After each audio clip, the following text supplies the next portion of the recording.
Hello everyone. Insurance law की आज की क्लास में हम बात करेंगे बर्गलरी और थेफ्ट इंश्योरेंस के बारे में। लास्ट क्लास में हम मिसलेनियस इंश्योरेंस के पर कई टॉपिक्स पर चर्चा करके आ चुके थे। विविध बीमा के तहत हमने लाइव स्टॉक इंश्योरेंस पढ़ लिया था, मोटर इंश्योरेंस पढ़ लिया था, मशीनरी ब्रेकडाउन इंश्योरेंस आदि हमने पढ़ लिया था। एक और इम्पॉर्टेंट आपका इंश्योरेंस है यहाँ पर बर्गलरी और थेफ्ट इंश्योरेंस, जिसे कि सेंधमारी या चोरी बीमा कहा जाता है। तो आइए हम क्लास स्टार्ट करते हैं।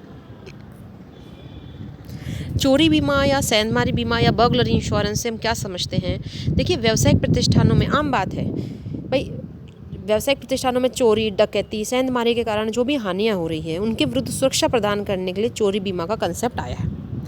बैंकों में डकैती पड़ना, दुकानों से वस्तुएं, व्यापारिक वस्तुएं या कीमती वस्तुएं चोरी हो जाना, व्यावसायिक संस्थानों के ताले टूट जाते हैं, उद्योगों में लूटपाट होती है, ये सब क्या है कि शहरी जीवन की आम घटनाओं का एक हिस्सा है। इन सभी सुरक्षा हानियों से बचने के लिए इस बीमा का निर्माण किया गया। ये बीमा अभी वर्तमान में काफ़ी प्रचलन में है, ठीक है ना। एग्ज़ाम के पॉइंट ऑफ व्यू से भी आपसे पूछ लिया जाता है, एग्ज़ाम में भी काफ़ी इंपॉर्टेंट है ये, ठीक है। तो चोरी बीमा क्या करता है कि न केवल व्यवसायी वर्ग के लिए वरन एक आम आदमी के घरेलू सामानों की सुरक्षा के लिए भी ज़रूरी होता है, ठीक है। चोरी की अगर हम लोग बात करें तो चोरी की हम लोग अगर बात करें तो चोरी को भारतीय दंड संहिता की धारा 378 यानी कि 378 के अनुसार परिभाषित किया गया है।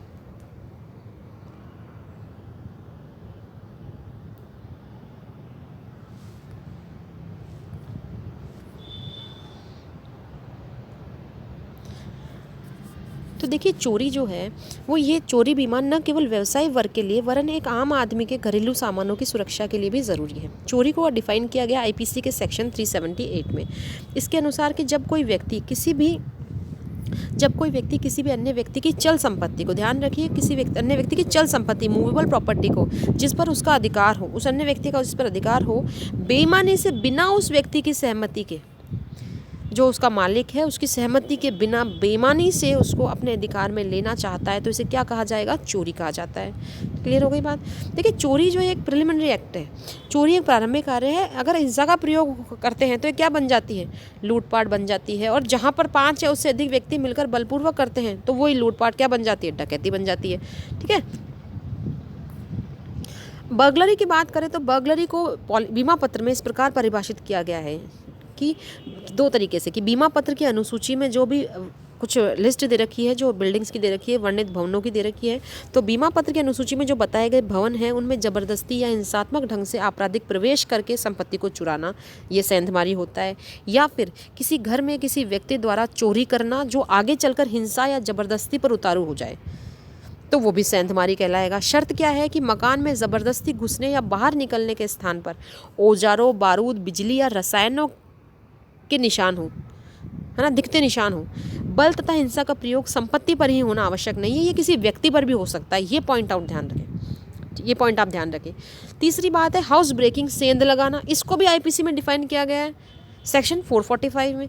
सेक्शन 445 ऑफ आईपीसी कहता है कि कोई भी व्यक्ति घर में सेंध लगाने का अपराधी समझा जाएगा यदि वह किसी घर या उसके किसी भाग में अनाधिकृत इल्लीगल तरीके से प्रवेश कर लेता है, या वह उस व्यक्ति के घर के अंदर या उसके किसी भाग में कोई अपराध करने की नीयत से है, या अपराध करके घर से या घर के किसी भाग से बाहर चला जाता है। आया है वो अनाधिकृत तरीके से, कोई अपराध करने की उसकी नीयत है, या फिर अपराध को करके वो चला जाता है बाहर, तो वो क्या समझा जाएगा? हाउस ब्रेकिंग मानी जाएगी। तथा इस प्रकार का प्रवेश या निर्गम भारतीय दंड संहिता में वर्णित 6 तरीकों में से किसी भी एक तरीके से किया गया हो, ये आपको आईपीसी में मेंशन है। तो इस तरह से हमने ये प्रारंभिक जानकारी इनके बारे में देखी। अब हम बात करेंगे अगर थेफ्ट इंश्योरेंस की फीचर्स की, उसके क्या क्या कैरेक्टरिस्टिक्स हैं। तो चोरी बीमा क्या है? देखिए, संपत्ति के बीमा का ही एक प्रकार है, ठीक है। यह क्षतिपूर्ति बीमा है, ठीक है ना, ये क्षतिपूर्ति बीमा ही है इंश्योरेंस ये, ठीक है ना। और इंडेमनिटी इंश्योरेंस है, इसमें हानि विशेष से संबंधित क्षतिपूर्ति ही की जाती है जो वास्तविक क्षति के बराबर किंतु बीमित राशि से अधिक नहीं होती। यह एक नॉन टैरिफ बीमा है, गैर प्रशुल्क। कहने का मतलब है कि प्रत्येक मामले की देखो परिस्थिति अलग अलग होती है, तो उस प्रकार से शुल्क डिसाइड किया जाता है। इसमें प्रत्येक मामले में प्रशुल्क समान नहीं होता, प्रीमियम या समान नहीं होगा, वरन प्रशुल्क अनेक घटकों पर विचार करके निर्धारित किया जाता है। अत्यधिक जोखिमपूर्ण में अधिक प्रशुल्क यानी कि अधिक टैरिफ वसूल किया जाएगा। समझ में आ गई बात? अधिक प्रीमियम वसूल किया जाएगा। दावे में राहत का भुगतान नकद, मरम्मत, परिवर्तन या पुनर्स्थापन के रूप में किया जा सकता है। मतलब जो भी राहत देनी हो, ज़रूरी नहीं है कि वो कैश में ही हो, मरम्मत भी करवाई जा सकती है संपत्ति की, उसमें किसी भी कोई उसको चेंज भी किया जा सकता है, पुनर्स्थापन सब्स्टिट्यूशन भी उसका किया जा सकता है। इंश्योरेंस कंपनी नकद भुगतान की बजाय ये सब भी कर सकती है। चोरी बीमा में परम सद्विश्वास के सिद्धांत का अत्यंत महत्व है। ध्यान रखिए, doctrine of utmost good faith हमने पढ़ा था कि यहाँ पर सारे के सारे फैक्ट्स इंश्योरेंस कंपनी को सही बताने चाहिए, ठीक है। फिर इस बीमा के प्रतिस्थापन या अंशदान के सिद्धांत भी लागू होते हैं इस बीमा में। सबरोगेशन का भी प्रिंसिपल हम पढ़ चुके हैं, कंट्रीब्यूशन का प्रिंसिपल हम पढ़ चुके हैं प्रिंसिपल्स ऑफ इंश्योरेंस लॉ की क्लास में, तो ये दोनों भी प्रिंसिपल्स यहाँ पर लागू होंगे। फिर यह 2 प्रकार का होता है, ध्यान रखिए। एक तो होता है व्यापारिक भवन का चोरी बीमा, दूसरा होता है निजी निवास का चोरी बीमा, जो किसी भी साधारण बीमा कंपनी से कराए जा सकते हैं। इन दोनों प्रकार के चोरी बीमों के लिए पृथक पृथक प्रस्ताव फॉर्म भरना होता है, जिसमें कुछ बातें जो होती है वो समान होती है, जैसे प्रस्तावक का नाम और पता, प्रस्तावक का व्यवसाय, उसका पेशा, भवनों का निर्माण, निर्माण प्रकार, स्थान कहाँ है, उनका एड्रेस वगैरह किस प्रकार के हैं, बीमा की प्रस्तावित राशि, प्रीमियम राशि, पूर्व बीमा इतिहास और क्लेम अनुभव की पहले अगर कुछ करवा रखा है आपने वो, वर्तमान अग्नि या चोरी बीमा का विवरण और बीमाकर्ताओं के नाम। देखो, व्यापारिक भवनों का चोरी बीमा करवाया जाता है तो इसके प्रस्ताव प्रपत्र में कुछ अन्य सूचनाएं भी देनी होती है, जैसे आसपास में कोई बिल्डिंग्स है उनका विवरण देना होता है, सुरक्षा भवन में कर रहे हैं उसके बारे में जानकारी आपको देनी होती है, ठीक है ना।